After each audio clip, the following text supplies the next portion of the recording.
ಏನಪ್ಪಾ ಅಂದೆ, ಏನಿಲ್ಲ ನಿಮ್ಮನ್ನ ನಾವು ಜೈಲಿನಿಂದ ಬಿಡುಗಡೆ ಮಾಡ್ಬೇಕಂತ ಮಾಡೀವಿ, ಅದಕ್ಕೆ ಒಂದು ವಿನಂತಿ ಪತ್ರ ಬರೆದು ಕೊಡ್ರಿ. ಏನಂತ ಬರೆದು ಕೊಡ್ಲಿ ಅಂದ. ಏನಿಲ್ಲ, ನಾನು ನರಬಲಿ ಕವನದ ರಾಜದ್ರೋಹದ ಮಾತಾಡಿಲ್ಲ, ಅದಕ್ಕೆ ದಯಮಾಡಿ ನಾನು ಬಿಡುಗಡೆ ಮಾಡಬೇಕಾಗಿ ವಿನಂತಿ ಅಂತ ಬರೆದು ಕೊಡ್ರಿ ಅಂದ. ನಾಂದೆ ನೋಡ್ರಿ, ನಾನು ಹಿಡ್ಕೊಂಡು ಹೋಗೋ ಮುಂದೆ ನಾ ಹೇಳಿದೆ, ಒಂದು ಕವನ ತಪ್ಪರ್ಥ ಮಾಡ್ಕೊಂಡು ಬಡ ಮಸ್ತನ ಜೈಲಿಗೆ ಹಾಕುವುದು ಅನ್ಯಾಯ ಅಂತ. ನೀವೇನಂದ್ರಿ, ಅದೆಲ್ಲ ನಮಗೆ ಗೊತ್ತಿಲ್ಲ ಅಂದ್ರಿ. ಹೆಂಗ್ ಗೊತ್ತಿಲ್ಲ ಅಂದ್ರಲ್ಲ, ಹಂಗ ಬಿಡ್ರಿ, ನಾ ಏನು ಬರೋದು ಕೊಡುದಿಲ್ಲ. ಅವ್ರಂದ್ ಇಲ್ಲ, ಒಬ್ಬ ಜೈಲಿನಿಂದ ಕೈದಿನ ಹೊರಗೆ ಬಿಡ್ಬೇಕಂದ್ರೆ ಬರೆಸ್ಕೊಂಡು ಬಿಡೋ ಪದ್ಧತಿ ಅದ, ಅದಕ್ಕೆ ಬರೆದು ಕೊಡ್ರಿ ಅಂತ ಅಂದೆ. ಹಂಗಾರೆ ನೀವು ಇನ್ನೂ ಒಂದು ತಪ್ಪು ಮಾಡಿರಿ ಅಂದೆ. ಏನು ಅಂದ, ಈ ಕವನ ಬರೆದವ ಬೇಂದ್ರೆ ಮಾಸ್ತರ್ ಅಲ್ಲ, ಅಂಬಿಕಾ ತನಯ್ಯ ದತ್ತ. ಅವ ತಪ್ಪು ಮಾಡಿದ್ರೆ ಅವನ್ ಕರ್ಕೊಂಬ ಜೈಲಿಗೆ ಹಾಕ್ಬೇಕಂತ. ನೀವೇನ್ ಮಾಡಿದ್ರಿ, ಬಡ ಮಾಸ್ತರ್ನ ಕರ್ಕೊಂಡು ಜೈಲಿಗೆ ಹಾಕಿ. ಈಗ ಅದ್ರಾಗ ತಪ್ಪದ ಅಥವಾ ಇಲ್ಲ ಅಂತ ಹೇಳಲಿಕ್ಕೆ ನಾ ಯಾರು? ನನಗೆ ಹೇಳಲಿಕ್ಕೆ ಬರಂಗಿಲ್ಲ, ನಾ ಬರೆದು ಕೊಡುದಿಲ್ಲ ಅಂತ ಫಜ್ಜಿತಿ ಆಗಿ.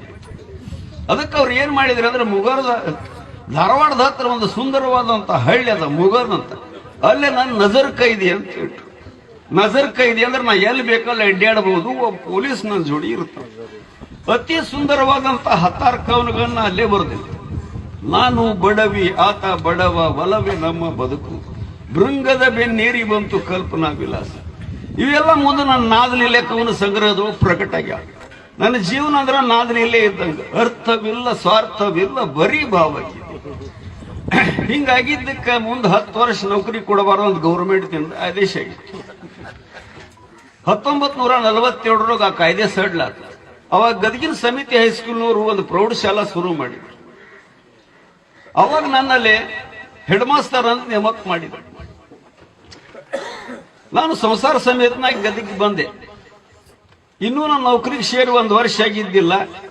ಬೆಳವಡಿಯಿಂದ ಒಂದು ಪತ್ರ ಬಂತು. ಬೆಳವಡಿ ಸಾಹಿತ್ಯ ಪ್ರಿಯರ ಊರು. ಅವರು ಅದರಾಗ ಬರೆದಿದ್ರು, ನಾವು ಸಾಹಿತ್ಯಿಕ ಕಾರ್ಯಕ್ರಮ ಮಾಡ್ಲಿಕ್ಕತ್ತೇವಿ, ಮೈಸೂರಿಂದ BM ಶ್ರೀಕಂಠಯ್ಯನವ್ರು ಬರ್ಲಿಕ್ಕತ್ತಾರ, ತಾವು ಬರಬೇಕು ಅಂತ. ನನಗೆ ಭಯಂಕರ ಖುಷಿ ಆಗಿಬಿಡ್ತು. ಬಡ ಬಡ ಸಾಲಿಗೆ ಹೋದೆ, 1 ದಿವಸದ ರಜಾ ಚೀಟಿ ಬರೆದಿಟ್ಟೆ. ಕಾರ್ಯಕ್ರಮ ವೈಭವಪೂರ್ಣವಾದಂತ ಕಾರ್ಯಕ್ರಮ ಆಯ್ತು. ಒಬ್ರು ಕವನ ಓದಿದ್ರು, ಕತಿ ಹೇಳಿದ್ರು, ಹಾಡು ಹಾಡಿದ್ರು.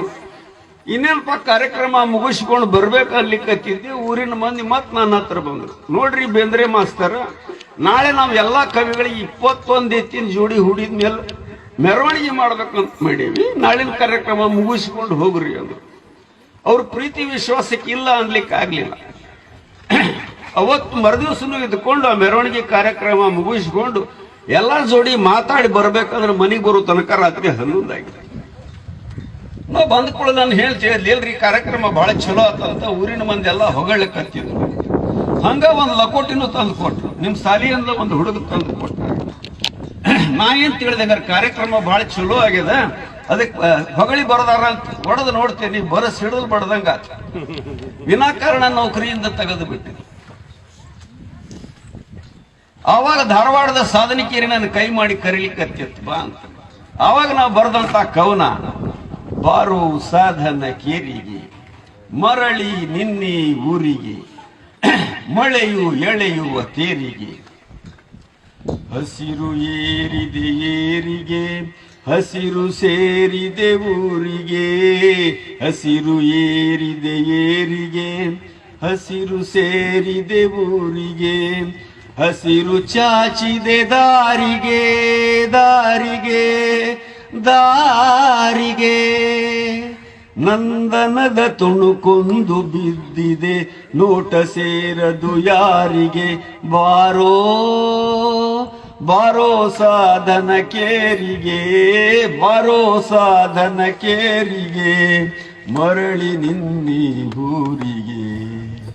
ಮರವು ಮುಗಿಲಿಗೆ ನೀಡಿದೆ, ಗಿಡದ ಹೊದಿರುಳು ಹಾಡಿದೆ, ಮರವು ಮುಗಿಲಿಗೆ ನೀಡಿದೆ, ಗಿಡದ ಹೊದಿರುಳು ಹಾಡಿದೆ, ಗಾಳಿಯಲ್ಲೂ ಆಡಿದೆ ಆಡಿದೆ ಆಡಿದೆ, ದುಗುಡ ಎಲ್ಲಿಂದೋಡಿದೆ, ಹೇಳು ಗೆಳೆಯ ಹೇಳು ಗೆಳೆಯ, ಬೇರೆಯಲ್ಲಿ ತೆರೆದ ನೋಟವ ನೋಡಿದೆ, ಬಾರೋ ಬಾರೋ ಸಾಧನ ಕೇರಿಗೆ, ಬಾರೋ ಸಾಧನ ಕೇರಿಗೆ, ಮರಳಿ ನಿನ್ನಿ ಊರಿಗೆ, ಮರಳಿ ನಿನ್ನಿ ಊರಿಗೆ, ಮರಳಿ ನಿನ್ನಿ ಊರಿಗೆ.